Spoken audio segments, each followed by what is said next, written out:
মুক্তিযুদ্ধের সপক্ষের একজন লোক জেডাই খান পান্না, হঠাৎ করে আমরা কি কারণে ওনার বিপক্ষে গেলাম বা কি কারণে বলছি, 5ই আগস্টের পর থেকেও যখন আমরা বলছিলাম এই জেডাই খান পান্নার ব্যাপারে, তখনও অনেকে আমাদেরকে মেসেজ দিয়েছেন যে আমরা এইভাবে করা উচিত না। তো আসুন আজকে আমরা কিছু প্রশ্নের জবাব নেব এস এ সাব্বিরের কাছ থেকে, সেও বলবে, আপনার নিজেরাও বাকি ডটগুলো মিলিয়ে নিবেন, মিলালেই বুঝতে পারবেন কেন আমরা বলছি কে জেডাই খান পান্না, কত টাকায় বিক্রি হলেন পান্না স্যার।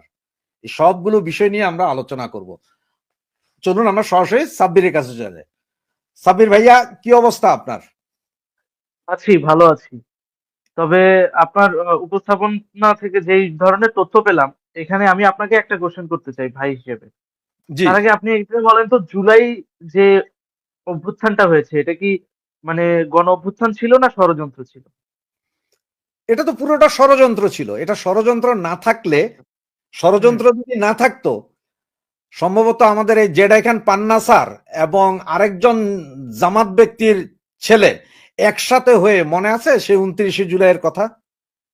আপনি ডিরেক্টলি জেনারেল খান পান্না স্যারকে মানে ব্লেম করার আগে কিছু ডট মিলিয়ে নিন।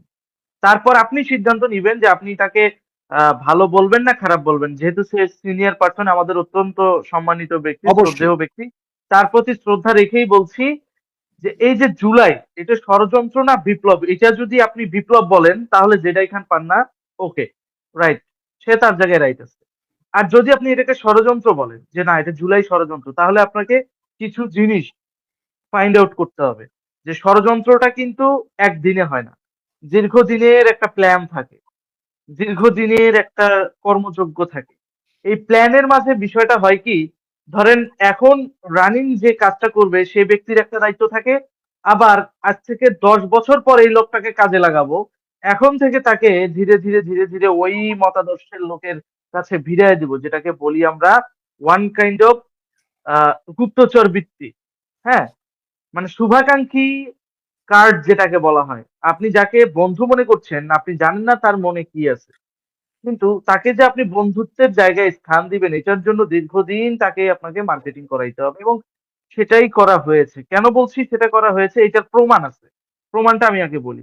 যখন জেদাই খান পান্না সাহেব, তিনি যখন মামলা খেলেন, তিনি যখন শেখ হাসিনা চলে যাওয়ার পর 5ই আগস্টের পর তিনি যখন মামলা খেলেন, শুধুমাত্র মুক্তিযুদ্ধের কথা বলার কারণে আমরা কষ্ট পেয়েছিলাম যে হ্যাঁ, এখন এই মুহূর্তে মুক্তিযুদ্ধের কথা বলার মতো হাতে গোনা 2-1 জন লোক আছে, তার মধ্যে ইনি হচ্ছেন সিনিয়র সিটিজেন, এনাকে কেন মামলা দেওয়া হলো? সেই মামলার আইনজীবী কে ছিলেন? প্রধান আইনজীবী জামাতের শিশির মনির। এই জামাতের শিশির মনির তাকে পরবর্তীতে বাঁচিয়ে নিয়ে আসলেন। এখন কথা হচ্ছে, কেন জামাতের একজন ব্যক্তি যে কিনা মুক্তিযুদ্ধকে মানে স্বীকারই করে না, যাদের আইডিওলজিতে মুক্তিযুদ্ধ বলে কোনো চ্যাপ্টারই নাই, হ্যাঁ, যারা মুক্তিযুদ্ধকে অস্বীকার করে অখণ্ড পাকিস্তানে বিশ্বাস করে, সেই জামাতপন্থী একজন আইনজীবী জেদাই খান পান্না সাহেবকে কেন বাঁচাবে? কারণ জেদাই খান পান্না হচ্ছেন ব্লাস্ট নামে একটা আইনি সংস্থা আছে। সেই আইনি সংস্থা বলতে আমি এনজিও বুঝাচ্ছি। ব্লাস্ট নামে একটা এনজিও আছে, মতিঝিলে ওদের হেড অফিস। এটা হচ্ছে Bangladesh legal aid service commission, service ট্রাস্টের নাম দিয়ে এরা হচ্ছে মানুষকে লিগাল এইডটা দেয়, অর্থাৎ হচ্ছে আইনি সহায়তা দেয়। এই এনজিওটার প্রধান হচ্ছে তিনি জেদাই খান পান্না, মানে লয়ার প্যানেলের প্রধান। আর এই এনজিওটার মালিক হচ্ছেন ডক্টর কামালের মেয়ে সারা হোসেন। সারা হোসেনকে ডেভিড বার্গম্যানের ওয়াইফ। অর্থাৎ এই যে জেদাই খান পান্না যার অধীনে চাকরি করেন বা যেই এনজিওর অধীনে চাকরি করেন, সেই এনজিওর মালিকের হাজবেন্ড হচ্ছে ডেভিড বার্গম্যান, যে সর্বপ্রথম শেখ হাসিনার বিরুদ্ধে প্রোপাগান্ডামূলক ভিডিও বানিয়েছিল, নিউজ করেছিল আন্তর্জাতিক গণমাধ্যমে আল জাজিরাতে। আল জাজিরাতে সে এটা বলেছিল যে শেখ হাসিনা মানবাধিকার লঙ্ঘন করছে এবং র্যাবকে ইউজ করছে। এজন্য তারা র্যাবের বিলুপ্তি কামনা করে তারা একটা নিউজ করে দিছে যে বাংলাদেশে র্যাব নামে কোনো বাহিনী থাকার দরকার নাই, র্যাব বিলুপ্ত করা হোক। এই ডেভিড বার্গম্যান পরবর্তীতে কি করলো, আমাদের সাবেক সেনা প্রধান জেনারেল আজিজ, সবার মনে থাকার কথা, জেনারেল আজিজ সাহেবকে বিতর্কিত করলো, দুর্নীতিগ্রস্ত বানানোর জন্য আল জাজিরাতে নিউজ বানাইলো, ওরা সবাই প্রধানমন্ত্রীর লোক। তাহলে এই জেডাই খান পান্নাই এখন শেখ হাসিনার গুম খুনের মামলার রাষ্ট্রনিযুক্ত আইনজীবী। প্রস্তাবটা দিল কে? প্রস্তাবটা দিল মেজর জিয়াউল হাসানের বোন নাজনীন হাসান। তাহলে চিন্তা করা যায়, মানে মেজর জিয়াউল হাসানকে, যে গুম খুনের জন্য যাকে এই মুহূর্তে অ্যারেস্ট করে রাখা হয়েছে, আওয়ামী লীগের মেজর হিসেবে যাকে বলা হয়, যে সে নাকি শেখ হাসিনার কথাই গুম খুন করতো। তাহলে শেখ হাসিনার কথাই যদি গুম খুন করতো, তাহলে যারা দীর্ঘদিন শেখ হাসিনাকে প্রোপাগান্ডায় ফেললো, তারাই আবার জেডাই খান পান্নাকে শেখ হাসিনার পক্ষে রাষ্ট্রনিযুক্ত আইনজীবী নিয়োগ দিবে। মানে যে রাষ্ট্র মামলা দিল, সে রাষ্ট্রই আবার রাষ্ট্রনিযুক্ত আইনজীবী নিয়োগ করে দিল, মানে শেখ হাসিনাকে ছাড়ানোর জন্য। মানে তারাই ছেলের বাপ, তারাই মেয়ের বাপ। ব্যাপারটা এরকম হয়ে গেল না? আচ্ছা, এখানে একটা ছোট্ট একটা প্রশ্ন করি, তোমার কি মনে হয় যে এই যে শেখ হাসিনার বিরুদ্ধে একটা মামলার রায় হলো অলরেডি, একটাতে হুম যাবজ্জীবন আর একটাতে মৃত্যুদণ্ড, সাথে হুম আমাদের হুম এই যে স্বরাষ্ট্রমন্ত্রী কামাল সাহেব হুম আছেন, হুম হুম। তোমার কি মনে হয় যে শেখ হাসিনা খুবই মজলুম দেখেছে, বা এই মামলার পরে শেখ হাসিনা খুবই দুর্বলতা প্রকাশ করছে, যে ভয়ে থরথর করে কাঁপছে, এরকম মনে হয়েছে? ওদের কথাবার্তার ভাব দেখে এরকম মনে হয় শেখ হাসিনাকে আইনে ওরা হাঁটু মুড়ি দিয়ে এরকম বসায় রাখছে, আর শেখ হাসিনা টুকটুক করতেছে যে আমার, মানে আমাকে ছেড়ে দেন, আমাকে মাইরেন না, এরকম করতেছে মনে হয়। ওদের ভাব দেখে এটা মনে হয়, কিন্তু এটা বুঝে না ও একটা রাষ্ট্রের স্থপতির মেয়ে। যে ব্যক্তিটা আমাদের রাষ্ট্র স্বাধীন করে দিল, তাকে মেরে ফেলছে ওই গোষ্ঠীটা, যে গোষ্ঠীটা চায় না বাংলাদেশ টিকুক। এখন ওই দরিদ্র দেশটাকে যে অর্থনৈতিকভাবে উন্নয়নশীল দেশে রূপান্তর করলো, তাকে মারার চেষ্টা করছে। তাহলে আমরা কি বুঝি না যে শেখ হাসিনাকে মূলত এই রকমের জুডিশিয়াল কিলিং এর পেছনে ফালানোর ষড়যন্ত্র বা চক্রান্ত যেটা করা হচ্ছে, এটার আসল উদ্দেশ্যটা কি? এটার আসল উদ্দেশ্য হচ্ছে বাংলাদেশকে নেতৃত্ব শূন্য করে ফেলা।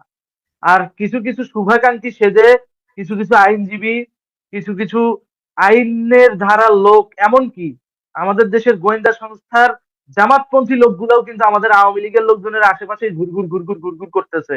এটা আমাদের মাথায় রাখতে হবে। সুতরাং যাকে তাকে শুভাকাঙ্ক্ষী বানায়া ইয়ে করা যায় না। আপনার টবি ক্যাডম্যানের কথা মনে আছে? বলেন তো। হ্যাঁ। এই টবি ক্যাডম্যানকে, শেখ হাসিনাকে ফাঁসি দেওয়ার জন্য এই টবি ক্যাডম্যানকে গত বছর নিয়োগ দেওয়া হয়েছিল। যখন আমি ভিডিও বানালাম, যখন বিষয়টা ফ্ল্যাশ হয়ে গেল, তখন টবি ক্যাডম্যানকে বাদ দিয়ে দেওয়া হলো। কেন? এই টবি ক্যাডম্যানটা কে? এই টবি ক্যাডম্যান হচ্ছে আমেরিকান নিযুক্ত আইনজীবী, এবং সে সাদ্দামের ফাঁসির কথা তো আপনাদের মনে আছে। ইরাকের প্রেসিডেন্ট সাদ্দামের যে ফাঁসি হয়েছে, ওটা কিন্তু একটা জুডিশিয়াল কিলিং।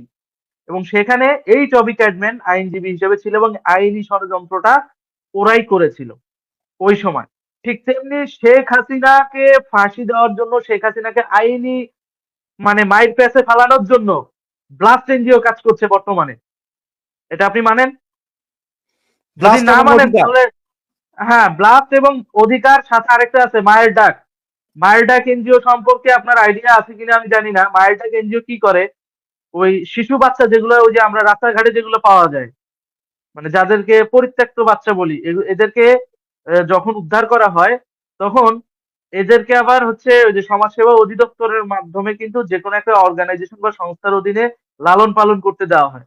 এই এতিম বাচ্চাদেরকে ছোটবেলা থেকে মানুষ করে, এবং তাদেরকে যতই বড় হয়, তাদের মাইন্ড সেটে এটা ঢুকিয়ে দেওয়া হয় যে তোমার বাবা মাকে গুম করেছে, খুন করেছে বর্তমান এই রাষ্ট্রীয় লিডার বা এই রাষ্ট্রের সরকার। এই জিনিসটা বলে বলে বলে বলে ওদের একটা মাইন্ড, একটা প্রজন্ম, জেনারেশন তৈরি করা হয়। এবং ওই বাচ্চাদেরকে যখন মোটামুটি 8 বছর, 10 বছর, 15 বছর হয়ে যায়, তাদেরকে ক্যামেরার সামনে নিয়ে এসে মানববন্ধন করায় এটা বুঝায় যে ব্যক্তিটা গুম হয়েছে বা তাদের বাবা মাকে গুম করে রাখা হয়েছে, সরকার কোনো পদক্ষেপ নেয় নাই, তাদের বাবা মা আজও উদ্ধার হয় নাই, এই ধরনের মানববন্ধন গুলো করা হয়। এটা সম্পূর্ণ একটা মেটিকুলাস প্ল্যান। আপনি যদি 6 মাসের একটা শিশুকে এখন পরিত্যক্ত অবস্থায় পান, ও যখন মোটামুটি 6 বছরে রূপান্তরিত হবে, ও আপনার কাছ থেকে যেটা শুনবে সেটাই সত্য মনে করবে, এবং সেটাই হচ্ছে।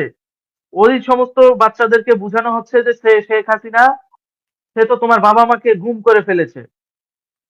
শেখ হাসিনা তোমার মা বাবাকে গুম করে ফেলেছে। এই দেশের বড় বড় রাষ্ট্রীয় সংস্থার মাধ্যমে তোমার পরিবারের বাবা মা গুম হয়ে গেছে, এইগুলো বুঝানো হচ্ছে। তখন ওই বাচ্চাটা যখন মানববন্ধনে আসবে ওটা ওদেরকে বিশ্বাস করেই বক্তৃতা দিবে। এবং আমরা রিসেন্টলি দেখতে পাচ্ছি কি যে গুম খুনের এই যে মেটিকুলাস ডিজাইনটা, এইটাতে যে সমস্ত ভিকটিমদেরকে উপস্থাপন করা হয়, এদের ডিএনএ টেস্ট করে দেখেন, বাপের সাথে মায়ের ডিএনএ টেস্ট মিলবে না। ওদের কাগজপত্র অনুযায়ী বাপ মা যে, তাদেরকেও নিয়ে আসেন, বাচ্চাও নিয়ে আসেন, নিয়ে এসে ডিএনএ টেস্ট করান, মিলবে না। বাপের ডিএনএ একটা, মায়ের ডিএনএ একটা, ওদের ডিএনএ আরেকটা। তো সব মিলিয়ে কি এটা একটা এনজিওর কারসাজি। সিনেমায় আমরা দেখি না যে ভাড়াটিয়া বাপ মা পাওয়া যায়, ঠিক তেমনি এই এনজিও গুলা প্র্যাকটিক্যালি এগুলো করতেছে। প্র্যাকটিক্যালি মায়ের ডাক এনজিও। তো মায়ের ডাক এনজিও প্রায়ই দেখি ঘুম ঘুম নিয়ে ওনারা রাস্তায় আসে, কথা বলে, হ্যাঁ, ছোট ছোট বাচ্চাদেরকে নামিয়ে দেয়। যে তারা ছোট ছোট ওই বাচ্চারা বলে কি যে আমরা, আমার বাবা মাকে দেখার সুযোগ হয় নাই, আমরা ছোট থাকতেই আমার বাবা মাকে গুম করে ফেলেছে এই হাসিনা সরকার। কিন্তু দিন শেষে কি হয়, দেখা যায় কি যে তুই যদি তোর বাপ মাকে নাই দেখে যাস, তা তোর মাথায় এটা ঢুকাইলো কে যে তোর বাবা মাকে গুম করছে বা তোর বাবাকে গুম করে রাখা হয়েছে? তার মানে যারা ঢুকাইছে তারা ওই এনজিও। সব মিলে কি বোঝানো যায় বা আমরা কি দেখতে পাই, দৃশ্যপটটা কি হয়, যে এগুলা মূলত 1-2 দিনের প্ল্যান না, এগুলা দীর্ঘদিনের একটা প্ল্যান। একটা প্রজন্ম তৈরি করা মিনিমাম একটা যুগের ব্যাপার, একটা যুগের প্ল্যান এটা। যখনই 2009 সালে 1/11 পরবর্তী সময়ে যখন বাংলাদেশ মুক্তিযুদ্ধের পক্ষে চলা শুরু করলো, তারপর থেকেই মূলত এরা এই জেনারেশনটাকে মেক করা শুরু করেছে।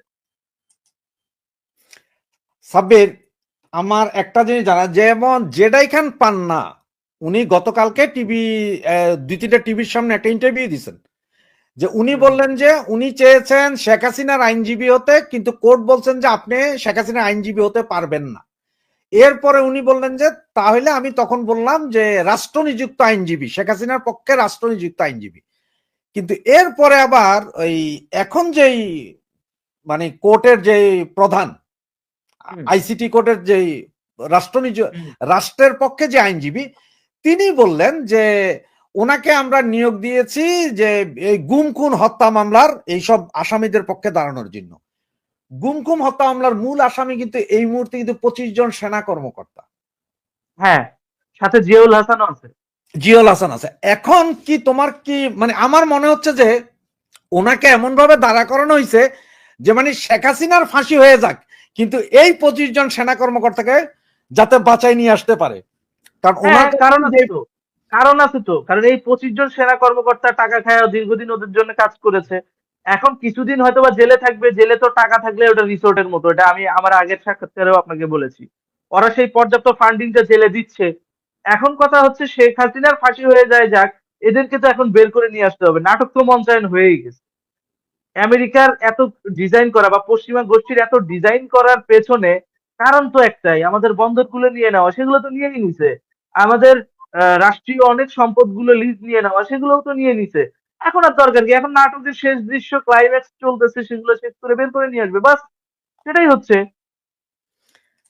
আর যেখানে আওয়ামী লীগ বলতেছে, শেখ হাসিনা নিজেই বলতেছে আই ডোন্ট কেয়ার, এই কোর্টই মানি না, এই কোর্টের রায় মানি না, সেখানে উনি কিভাবে বলেন যে আমি রাষ্ট্র নিযুক্ত শেখ হাসিনার আইনজীবী?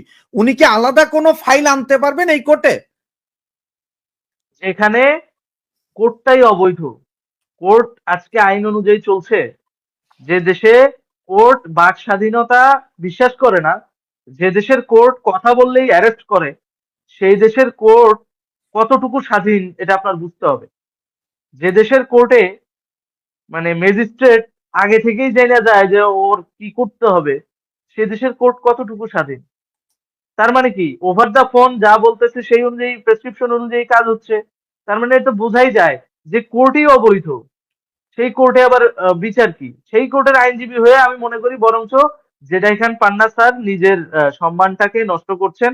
তার বেটার হবে যদি তার সম্মানের প্রতি কনসার্ন থাকে এবং সে যদি সত্যিই মুক্তিযুদ্ধ মঞ্চের মানে সত্যি যদি সে মুক্তিযুদ্ধের পক্ষের লোক হয়ে থাকে। আমি মঞ্চ বলছি এই কারণে, কারণ আপনি জানেন মঞ্চ ৭১ নামে একটা সংগঠন আছে, যেখানে সাংবাদিক সাহেব জেডাই খান পান্না স্যার আসার কথা এবং আরেকজন সাংবাদিক সাহেব আসার কথা, যার নাম হচ্ছে মঞ্জুরুল করিম পান্না। তিনি আসার কথা। তো লতিফ সিদ্দিকী সাহেব আসলো, মঞ্জুরুল করিম পান্না স্যার আসলো, তারপর আহ, কার্জন আহ, স্যার। হ্যাঁ, তারপর কার্জন স্যার আসলো, কিন্তু জেডাই খান পান্না স্যার কোথায়? সে কেন আসলো না? বরং সে না আসলেও এটা তো ঠিক আছে, ওই দিন ঘটনাটা কি হলো, তাদের উপর এক ধরনের মব হলো, তাদেরকে অ্যারেস্ট করে নিয়ে যাওয়া হলো। তাহলে জেডাই খান পান্না স্যার কি আগে থেকে জানতেন যে কোনোভাবে এখানে মবের লোকজনরা ঢুকবে বা তাদেরকে অ্যারেস্ট করা হবে? তুমি সম্ভবত সেই সময় মনে হয় তুমি জেলে ছিলে এই আমি ঘটনা। জেলে। তাহলে আমি তোমাকে ছোট্ট করে একটু ঘটনাটা বলি। মঞ্চ একাত্তরের নাম দিয়ে উনি এই সমাবেশ আম- ডাক দিয়েছিলেন। আমি একটু বলি। হ্যাঁ।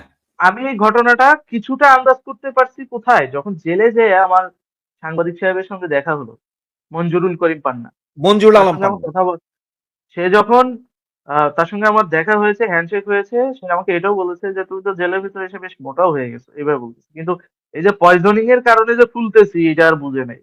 তো যাই হোক, উনি মস্করা করে বলছে, পরের দিনই তো আমার কাশিমপুরে চালান করে দিল। তো যখন উনি বলল যে লতিফ সাহেবও গ্রেপ্তার হয়েছেন, কার্জন স্যারও গ্রেপ্তার হয়েছেন, তখনই আমি বুঝছি যে আসলে এখানে কোন একটা কাহিনী আছে। তো পরবর্তীতে ইত্তেফাক পত্রিকায় তো ডিটেলস পড়লাম। তো আমি আপনার কাছে, আপনারা যেহেতু বাইরে ছিলেন, আমি আপনাদের কাছ থেকে আরো বিষয়টা জানতে চাই, আপনারাও নিউজ মারফত কিছু ইনফরমেশন পেয়েছেন। এটার মধ্যে আমি যতটুকু যতটুকু খেয়াল করেছি সেটা হচ্ছে যে উনি যেই সভাটা ডাকছিলেন মঞ্চ হুম একাত্তরের, হুম। সেদিন মঞ্জুর আলম পান্না, লতিফ সিদ্দিকী, কার্জন স্যার, তারপরে আরেকজন সচিব, সাবেক সচিব, কি জানি একজন নাম, ওনার নামটা আসলে ভুলে গেছি, বয়সের কারণে অনেকের নাম ভুলে যাই। 17 জনকে ওখান থেকে অ্যারেস্ট করা হলো। এবং ওনাদেরকে অ্যারেস্ট করার সাথে সাথে মানে 2 ঘন্টা পরে যায় দেখা গেল যে আমাদের জেডাই খান পান্না স্যার ওনার চেম্বার থেকে বসে ভিডিও লাইভে আসছেন। বলে যে আসলে আমি যে যাচ্ছিলাম রাস্তায়, হঠাৎ করে আমার গাড়িতে কেউ একজন বাড়ি দিল, আমি ভাবলাম যে কোনো টোকাই ফোকাই হবে, আমার ড্রাইভার বুঝে আস্তে গাড়িটা নিয়ে আমাকে এখানে নিয়ে আসছে। ওনার আচ্ছা, ড্রাইভার ওনাকে না জানিয়ে গাড়ি আবার চেম্বারে নিয়ে আসছে, এটা হয়? একই কাজ ডক্টর কামালও তো করেছে, ওই অনুষ্ঠানে তো ডক্টর কামালেরও আসার কথা ছিল। তাহলে কি এখন সে বলবে যে তার ড্রাইভার মাহবুব সে অসুস্থ ছিল এই জন্য আসতে পারে নাই? এবং মঞ্জুর আলম পান্না এবং ইয়েকে কি বলে, লতিফ এগুলা নাটক, সিদ্দিকী, এগুলা নাটক, এগুলো সম্পূর্ণ নাটক, এগুলা লতিফ প্রি সিদ্দিকী প্ল্যান। এবং মঞ্জুর আলম পান্নার জন্য উনি দাঁড়িয়েছিলেন, ওনার আইনি সংস্থা দাঁড়িয়েছেন, জামিন হয়েছে। কিন্তু এখনো 84 বছর বয়স থেকে 80 থেকে 84 বছর বয়স্ক আরো প্রায় 15 জন জেলে আছেন, ওনাদের জন্য দাঁড়ান নাই কেন এই মুক্তিযোদ্ধা মহাশয়? প্রশ্ন তো এটা আমারও, যে উনি শেখ হাসিনার আইনজীবী হবেন ভালো কথা, উনি আগস্টের 12 তারিখে ইন্টারেস্ট দেখাইছেন, দেখাইছেন না? তাহলে যখন শেখ হাসিনার মৃত্যুদণ্ড দেওয়া হলো, তখন তিনি কোনো বিবৃতি দিয়েছেন অফিসিয়ালি? তিনি উল্টো কি বলেছেন, যে শেখ হাসিনার পক্ষে যে আইনজীবী ছিল সে মোটামুটি ভালো ডিফেন্ড করেছে। ডিফেন্ড করেছেন। এখন আমি আপনার আপনার পক্ষে আমি মারামারি করতে গেলাম, কথার কথা, আমি উল্টা কি করলাম, আপনাদের সামনের দিকে আগে দিয়ে 2-4টা বাড়ি খাওয়াইলাম, খাওয়ায়া কইলাম আমি খুব ভালো ডিফেন্ড করছি, হইলেও কিছু। এখন তোমার কি মনে হয় না যে এই যে এই রায়ের পরে সারা পৃথিবী থেকে যেরকম নেগেটিভ রিভিউ আসছিল, ডাক্তার ইউনূসের মান সম্মান ধ্বংস হয়ে গেছিল, সেইটাকে আবার সিমেন্ট বালু দিয়ে প্রিপেয়ার করার জন্য এই জেডাই খান পান্নাকে নেওয়া হয়েছে এই কোর্টে, যে না আমরা মুক্তিযুদ্ধের আহ, পক্ষের একজন লোক আনছি, এটা জামাতি কোর্ট না। না, আমি বলবো না সেটা, আমি বলবো হচ্ছে এটা সম্পূর্ণ একটা পশ্চিমা ডিজাইনের গেম চলতেছে, আর এই গেমগুলার পেছনে দেখবেন যে একটা গ্রুপ কাজ করে, সেই গ্রুপটা কারা কারা আমি বলি। ডেভিড বার্গম্যান, তার স্ত্রী সারা হোসেন, আপনি দেখেন এই যে ব্লাস্ট, এই এনজিওটা, এইটার লয়ার প্যানেলের প্রধানই তো এই জেডাই খান পান্না। হুম। এই লয়ার, এই এনজিওটার আয় ব্যয়ের হিসাব নেন, এই এনজিওটার আয় ব্যয়ের হিসাব নেন, তারপর কোথা থেকে টাকা আসতেছে, কারা টাকা দিচ্ছে, কিভাবে কি হচ্ছে দেখেন, সে বিষয়গুলো একটু পর্যালোচনা করান, তাহলেই আপনারা পেয়ে যাবেন যে কারা কিভাবে গেমটা খেলতেছে, কেন খেলতেছে, কোন পদ্ধতিতে খেলতেছে। তাহলে এখন তোমার মতে এই জেডাই খান পান্না এই কোর্টে যাওয়ার আসলে মূল কি, কি কারণ? কারণ আমরা সবাই বলি যে এটা জামাতি প্যানেল, পুরো কোর্টটাই জামাতি। এই যে আমিরুল ইসলাম যে ছিল, সেও জামাতের ছিল, এই এরপরে যারা ছিল পুরো কোর্টই ওখানে, তাহলে উনি একজন মুক্তিযোদ্ধা হয়ে উনি কেন গেলেন? উনি কি যে বলতে আচ্ছা, পারবেন যে এই কোর্টের রায় ভুয়া ছিল, এই কোর্ট অবৈধ? একটা কথা বলি, আপনি কিছু মনে করেন না। না না। এই যে শিশির মনির তো আবরার হত্যাকাণ্ডের আসামি পক্ষের আইনজীবী, তাই না? হ্যাঁ আসামি পক্ষের আইনজীবী, কিন্তু পেশায় আবার জামাত করে, মানে রাজনৈতিক পেশায় যেটা, সে আবার পেশায় হচ্ছে আইনজীবী, পাশাপাশি সে জামাতের মতাদর্শে সে তার রাজনৈতিক প্রজ্ঞাটাকে এস্টাবলিশ করতে চায়। এখন আমার কথা হচ্ছে, তাহলে আপনি যদি জামাতের পক্ষেই কাজ করেন, তাহলে আপনি আবরার হত্যাকাণ্ডে যখন শেখ হাসিনাকে দোষী করছেন, শেখ হাসিনার শাসনামলকে দোষী করছেন, তখন যখন আবরারের ছোট ভাই আপনার কাছে আসে, তখন আপনি বরাবর শেখ হাসিনার বিরুদ্ধে বিষোদ্গার করতেছেন। আবার আপনি ওই আবরার হত্যাকাণ্ডের আসামিদেরকে ছেড়ে দেওয়ার জন্য কাজ করতেছেন। তাহলে এটার মধ্যে কি বোঝা যাচ্ছে? আপনি মুখে এক কথা বলতেছেন, অন্তরে আরেকটা। এই কথাটা এই কারণে নিয়ে আসলাম, কারণ দিন শেষে কোর্ট চত্বরটাই এরকম, মুখে এক, অন্তরে আরেক। এখানে সবাই আপনার আপন হবে না, আবার সবাই আপনাকে সমাধানও দিতে পারবে না, কিন্তু শুভাকাঙ্ক্ষী আপনার সবাই হবে। জেডাই খান পান্নার অবস্থাটা এখন সেরকম। তিনি মুক্তিযুদ্ধের পক্ষে, আমি বিশ্বাস করি তিনি অত্যন্ত একজন সজ্জন ব্যক্তি, মুক্তিযুদ্ধের পক্ষে কথা বলেন, সব ঠিক আছে, সব মেনে নিলাম, কিন্তু তিনি তার জায়গা থেকে যখনই শেখ হাসিনার রাষ্ট্র নিযুক্ত পয়েন্ট বুঝেন, রাষ্ট্র নিযুক্ত যখনই আইনজীবী হিসেবে আত্মপ্রকাশ করলেন সেনাবাহিনীর কর্মকর্তাদের ছাড়ানোর জন্য, তখন ব্যাপারটা কিছুটা ইঙ্গিতপূর্ণ মনে হয়। এই কারণে মনে হয় ইঙ্গিতপূর্ণ, কারণ আপনি একটা জিনিস দেখেন, 12ই আগস্টে উনি কিন্তু ইন্টারেস্ট দেখাইছিল যে আমি শেখ হাসিনার মামলা লড়তে চাই। তাহলে উনি সেখানে ফেল করলেন কেন? হ্যাঁ, সেখানে তো তুমি নিজেই বললা যে সেখানে তোমার ওই নাজনীন হাসান, জিয়াউল হাসানের ছোট বোনই ওনার পক্ষ হয়ে যায় এই আবেদনটা জানাইছিলেন। এটা হ্যাঁ, প্রমাণেই আছে। আবার বিভিন্ন তখনকার পত্রিকাতে এগুলো আসছে, সমস্ত পত্রিকাতে এগুলো নিউজ হয়েছিল, তখন নিউজ আকারে হয়েছিল। তাহলে কিন্তু জিয়াউল হাসানকে বাঁচানোর জন্যই হচ্ছে শেখ হাসিনাকে বলি দেওয়ার একটা চিন্তা ভাবনা করতেছে, এরকম কিছু? হ্যাঁ, আমারও মনে হচ্ছে তাই।